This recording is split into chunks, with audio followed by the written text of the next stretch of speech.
Update muna nga tayo sa mundo ng basketball sa Gilas, Pilipinas.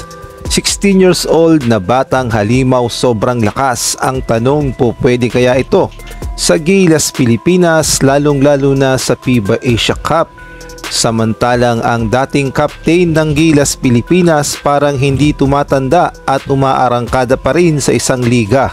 Ngunit bago nga tayo magpatuloy, huwag kalimutang mag-like, subscribe at pindutin mo na rin ang notification bell para updated ka sa susunod kong i-upload.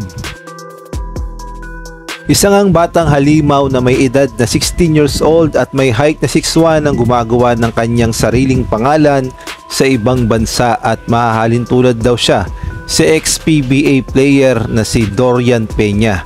Ang tinutukoy nga na bata ay itong si Macho Dorajeyi na nakatira sa Ireland.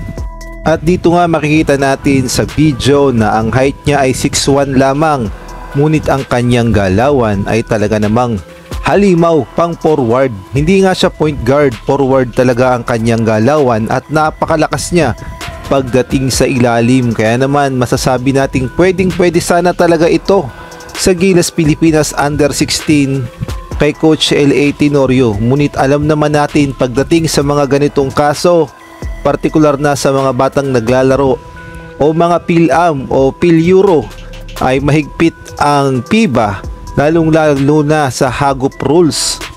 Ang patakaran kasi ng FIBA before 16 ay kailangan makakuha ng passport. Kaya naman sayang talaga yung mga ganitong players na magagamit sana ng Gilas, Pilipinas.